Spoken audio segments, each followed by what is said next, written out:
안녕하세요. 저는 올해 65살인 남자입니다. 저희 집은 자식이 2명 있는 네 식구고 아들과 딸이 하나씩 있어요. 요즘엔 사라진 말이지만 제가 젊었을 때까지만 해도 평생 직장이란 단어를 많이 사용하곤 했습니다. 지금 젊은이들은 분위기가 조금 불편하거나 적성에 조금 맞지 않거나 하면 쉽게 그만두고 쉽게 이직을 하기 시작하더라고요. 제가 젊었을 적에 그러면 온갖 소리를 들어야 했는데 말이죠. 젊은 놈이 패기가 없네. 젊은 나이에 고생해야 말년이 편하네. 이런 소리들을 말이에요. 저는 40년 동안 한 직장에서 일을 하다가 그만두었습니다. 사실 정년 퇴임을 해야 되는 나이가 훨씬 지났음에도 불구하고 아직 딸 자식이 시집을 가지 못해서 계속 일을 하고 있어요. 공장에서 40년 정도 일을 했는데 이 정도 일하면 사실 사장님의 측근에서 일을 할 수 있습니다.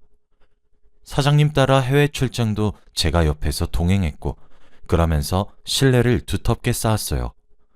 그랬더니 사장님도 제 나이가 많이 늙었는데도 아직 일을 맡겨주십니다. 그런데 환갑이 넘어가고 60대 중후반을 바라보니 체력적으로 정말 힘에 부치더군요. 딸 자식까지 시집 보내고 일을 그만두려고 했었는데 내가 언제까지 뒷바라지를 해야 하나 하는 생각도 들고 우리 딸내미가 그래도 직장도 빵빵하니 돈도 잘 벌거든요. 그래서 그런지 제게 기특하게도 퇴사를 권유하더라고요. 일 그만두고 집에서 쉬시라고 자기도 이제 돈도 잘 벌고 그런다고 하면서요. 이런 맛에 딸을 키우는 거구나 싶었습니다. 40년을 일했었던 직장이었기에 제게 남다른 곳이라 사실 정말 고민이 많았어요. 하지만 몸도 자꾸 아프고 나이도 있고 그래서 사장님께 말씀드리고 평생 직장이었던 곳을 떠나게 되었습니다. 그런데 평생 동안 새벽에 일어나 출근을 했고 밤늦게 퇴근을 하는 일만 해온 촌놈이었던지라 집에서 쉬기만 하는 게 오히려 너무 불편하더라고요. 몸도 찌뿌둥하고 그래서 처음엔 저희 집사람과 집 근처에 커피도 한잔 마시러 가기도 하고 근교에 산책하러 가기도 하고 맛있는 것도 먹으러 갔었어요. 그런데 원래라면 일주일에 한두 번 정도 그렇게 자유시간을 가졌었거든요. 주말이나 이런 시간에 말이에요. 저는 또 토요일에도 자주 출근을 했었던 사람이라 그렇게 매일 자유롭고 여유롭게만 산다는 것이 참 어색하더라고요. 그리고 한평생을 이리 치이고 저리 치이며 살아온 제게 오히려 여유라는 것은 몸에 맞지 않는 옷을 입고 있는 것만 같았습니다. 그렇게 한 6개월 정도를 쉬었나? 진짜 몸에 좀이 쑤셔서 안 되겠더라고요. 젊어서 고생을 많이 하면 말년이 편하다던데 돈도 써본 놈이 잘 쓴다고 그것도 편해본 놈들만 편해질 수 있나 봅니다. 그래서 아파트 경비 일을 알아보게 되었어요. 운이 좋게 일을 알아보기 시작한 지 얼마 지나지 않아 한 고급 아파트에서 일을 할 수 있게 되었습니다. 딸과 아들은 다 늙어서 왜 또 고생을 하려고 하시냐. 엄마가 좀 말려봐라. 자식들이 다 잘 살아있고 용돈도 넉넉히 주는데 왜 고생을 사서 하시려 하시냐 말렸는데 집사람만 제 마음을 알아주더군요. 얘들아, 아빠 좀 내버려둬. 한평생 가장 노릇하랴 너네들 뒷바라지 하랴. 얼마나 바쁘게 살아왔었는데. 우리 형편에 너희 그렇게 번듯하게 살 수 있게 한 것도 다 너희 아버지 덕이야. 그렇게 일개미처럼 살아만 왔었던 사람이 어떻게 하루아침에 배짱이처럼 노는 게 가능하겠니? 그것도 하루 이틀이지. 지금 너희 아버지는 일 못하면 오히려 병날 사람이야. 당신도 너무 무리하지 않는 선에서 일하고 그래요. 알겠죠? 라고 하더라고요. 그렇게 일하게 된 아파트 경비일은 생각보다 적성에 잘 맞았습니다. 다들 경비일이 힘들다고 하시더라고요. 그런데 제가 맡은 아파트는 그곳에 살고 있는 사람들이 인성이 다 좋으신 분들인지 몇몇 분들을 빼고는 경비라고 하대를 하거나 그러신 분들이 없으셨습니다. 부자 동네 아파트라서 그런지 여유가 많이 넘치시기도 하셨고요. 다들 친절하시고 근처를 지나가면 제게 먼저 수고가 많으십니다 하고 말을 건네기도 하고 고생 많으시다고 먹을 것을 가져다 주시기도 하시거든요. 대다수의 사람들이 그렇게 친절하지만 사실 몇몇의 사람들은 정말 괴롭게 만듭니다. 제가 겪었던 일 중 가장 충격적인 사건은 경비원인 제가 업무를 하는 과정에서 술 취한 주민이 저를 폭행한 사건이었습니다. 그날은 비가 엄청나게 많이 쏟아지던 장마철이었어요. 제가 관리하는 아파트 쪽 입구에 낯선 외제차 한 대가 스윽 서더라고요. 그때가 새벽 시간이었던 터라 잠시 정차한 건가 싶어서 내버려뒀어요. 출퇴근 시간에 그랬으면 당장 빼라고 했을 텐데 밤 늦은 시간이어서 말이죠.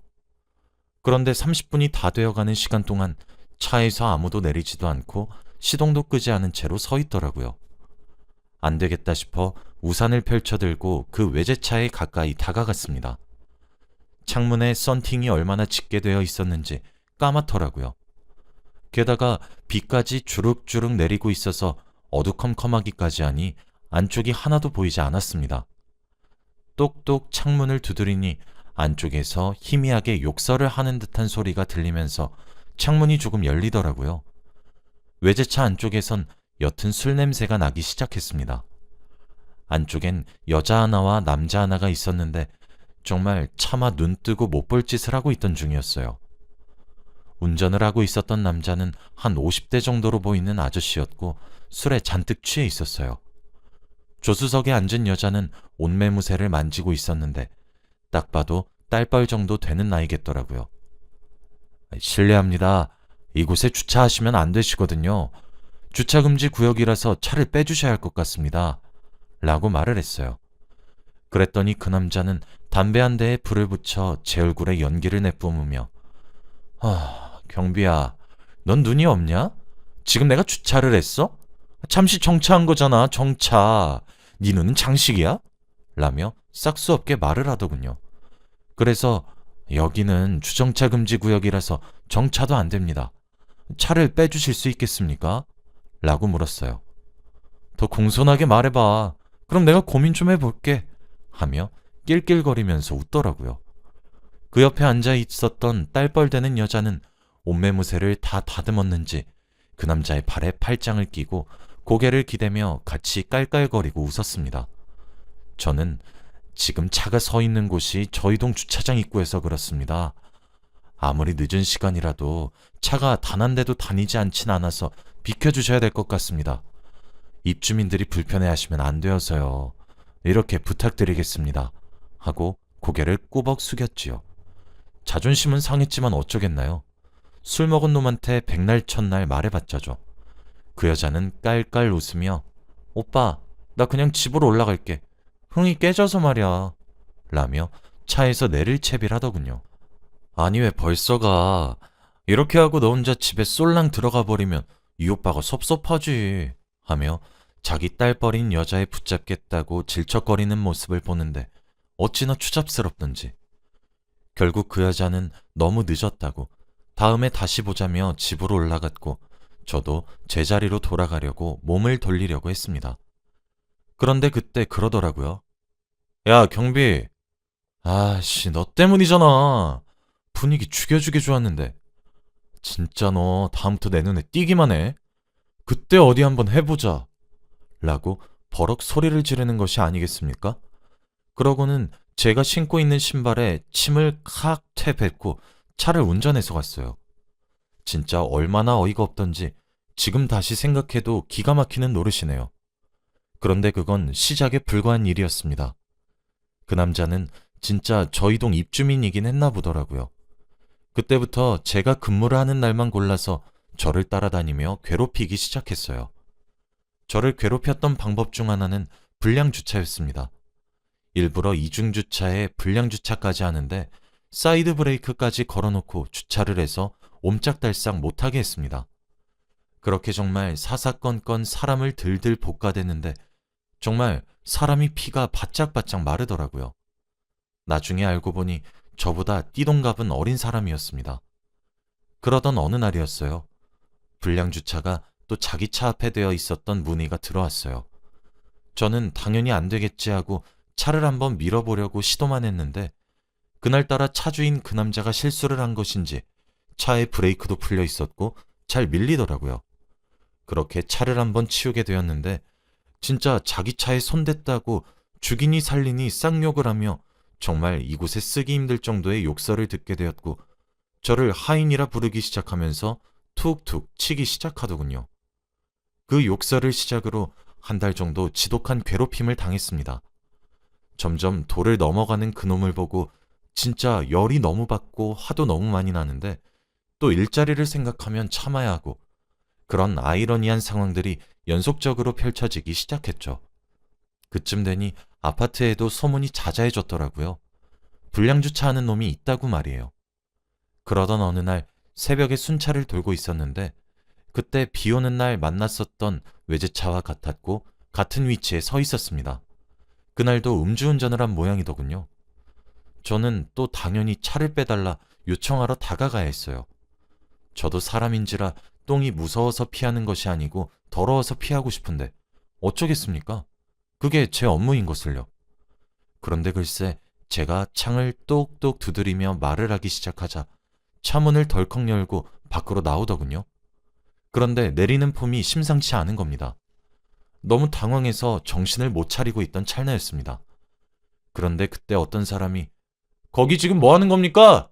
하며 제 쪽으로 달려왔어요. 그 모습을 마지막으로 저는 정신을 잃었고 눈을 떠보니 병원의 하얀 천장이 저를 반기고 있었습니다. 주위를 둘러보니 집사람과 딸은 제 양쪽 손을 각각 잡고 눈물을 흘리고 있었고 며느리는 화난 아들을 달래고 있었죠. 깨어났다 인기척을 내자 집사람이 의사를 불러오더라고요. 의사가 말하길 전치 4주 정도 나올 것 같다고 했어요. 저는 이게 지금 어찌된 일이냐 물어보니 집사람이 제게 말해주었습니다. "아니, 당신은 그런 사람이 당신을 괴롭히려고 하면 일을 그만두든가 도망을 치든가 둘 중 하나는 했어야죠. 진짜 얼굴이 이게 뭐냐고요." 하며 엉엉 소리내어 울면서 말하더군요. 어떤 총각이 속수무책으로 맞고 있는 저를 발견함과 동시에 경찰과 구급차를 불렀고 그 남자는 다급히 차를 몰고 도망치려 했지만 그 총각이 끝까지 붙들고 있어준 덕에 경찰에 잡혔다고 말했습니다. 그래서 그 남자는 음주운전의 폭행죄로 지금 경찰서에 있다고 하더라고요. 그 남자는 목격자 진술을 쓰러 갔다고 하고요. 그리고 한 4시간 정도 시간이 흘렀나 저희 가족들도 점차 안정을 찾았을 때쯤 병실 문이 드르륵 열리더니 한 남자가 들어왔습니다. 그 사람이 집사람이 말한 총각이었어요. 나이는 저희 아들 또래 정도 되는데 제가 일을 하면서 오며 가며 인사를 하는 입주민이었습니다. 그 사람은 정말 제가 나이가 어린 사람이지만 존경할 만한 사람이라 평소에 생각했었던 사람이었어요. 항상 수고가 많다 인사도 건네고 살갑게 말 한마디도 하고 참 착한 사람이었어요. 그리고 하는 일도 이곳에 말할 순 없지만 좋은 일들만 골라서 하시는 사람이었죠. 제게 찾아와 걱정스런 표정으로 괜찮으시냐고 정말 많이 놀랐었다고 좀 어떠시냐고 물어보더라고요. 같은 곳에 사는데 어쩜 그렇게 인성이 다를까 싶었고 저는 그 총각에게 괜찮습니다. 정말 정말 감사합니다. 하고 인사를 했어요. 그런데 마침 그때 딸아이가 제가 마실 음료를 사러 나갔다가 병실로 돌아왔습니다. 그러다 갑자기 "어?" 하며 소리를 지르는 게 아니겠어요? 그런데 그 총각도 "지연 씨가 왜 여기에?" 하며 아는 체를 하기 시작하더라고요. 이게 무슨 영문인가 싶어 둘이 아는 사이냐 물어보니 둘 다 서로 얼머부렸습니다. 제 연륜이 말해주기를 딱 봐도 남녀관계처럼 보였습니다. 저는 딸아이에게 "딸, 내가 몸이 이래가지고 날 구해주신 분께 음료 한 잔 대접하지도 못하겠는데 네가 좀 대신 해주고 오거라." 하니 총각이 괜찮다고 거절을 하더라고요. 그래서 "아니, 아무리 그래도 그렇지 그렇게 가면 제 마음이 불편해서 그러니 마실 거 하나라도 대접받고 가세요." 라고 부탁했어요. 결국 알겠다 대답했고 제 딸과 병실을 함께 나서더라고요. 그 이후 딸에게 이것저것 물어봐도 묵묵부답이어서 저도 금방 잊었습니다. 전치 4주 판단을 받고 병원에 입원을 한 중이었는데 저를 팼던 놈이 찾아왔더군요. 합의를 해달라고 하면서요. 솔직히 부자라고 예상은 했었는데 합의금을 정말 억소리나게 불러서 흔들리긴 했습니다만 합의하지 않았습니다. 그 사람은 뭐든지 돈으로 해결을 하려고 했던 사람이니 돈이 얼마나 우스웠겠어요. 그러니 이번에도 제게 사과는커녕 돈으로 해결하려고 했겠죠. 제 집사람과 자식들도 단단히 화가 나서 소송으로 넘어갔습니다. 사실 3주 동안이나 경비 일을 하지 못하니까 저는 해고당해도 억울하긴 하겠지만 할 말이 없었어요. 입주민에게 피해를 당해 억울할 순 있어도 3주간 자리를 비워야 하는데 다들 알다시피 경비 자리도 정년 퇴임한 사람들에게 귀한 일자리거든요. 그랬는데 아파트 쪽에서 다 나을 때까지 기다릴 테니 푹 쉬시고 출근을 해달라는 요청이 들어왔더라고요. 입주자 동 대표님께서 직접 병원에 문병을 오셨습니다. 그리고서는 제게 봉투 하나를 건네시며 말씀하셨어요. 선생님, 몸은 괜찮으세요? 이건 얼마 되진 않는데 저희가 십시일반으로 조금씩 모은 돈입니다. 치료비에 보태 쓰시고 받으신 마음의 상처에도 조금 위로되길 바라는 마음에서 드리는 겁니다. 하시더라고요. 저는 처음엔 당연히 거절했어요. 그랬더니 아니요. 저희가 지금 선생님이 얼마나 성실하고 친절하게 입주민들을 대하시며 일을 하신 걸 저희 모두가 뻔히 알고 있는데 저희 마음도 편하게 해주셔야죠. 그리고 그 불량주차 하던 놈도 걱정하지 마세요. 제 아들이 변호사인데 수임료도 받지 않고 도와드릴게요.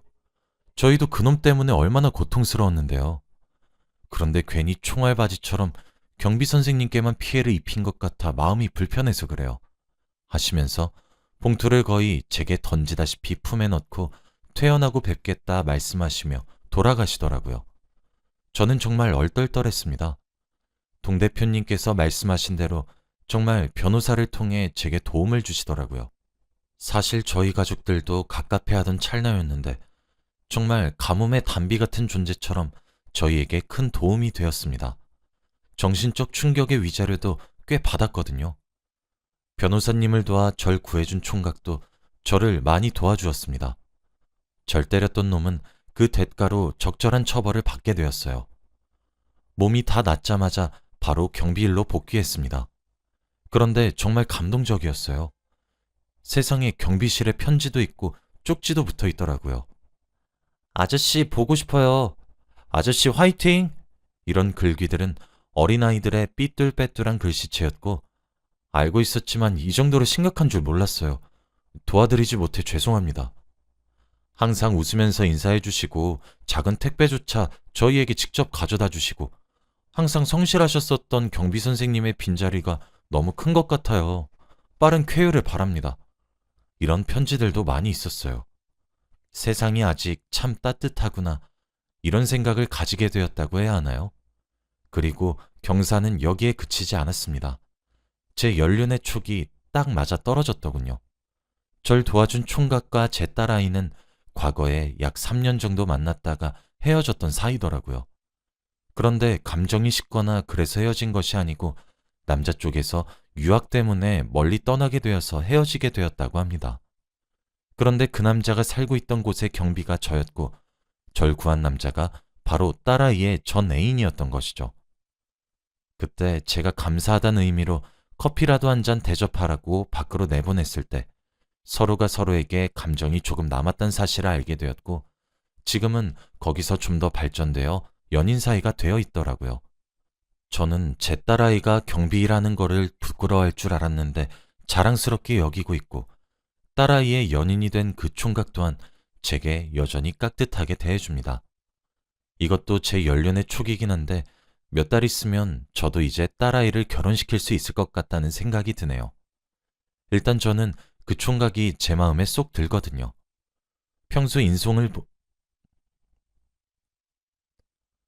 평소 인성을 보면 안다고 정말 바른 사람이라서 오히려 안심이 될 정도입니다. 경비 일을 한 지 얼마 되었다고 참 많은 일이 있었네요. 나름 자부심을 갖고 일하고 있는데 저희 아파트 입주민들처럼 다른 사람들도 경비라는 직업을 무시하지 마시고 존중해 주셨으면 합니다. 제 이야기는 여기까지입니다. 들어주셔서 감사합니다. 여러분들도 항상 행복하세요.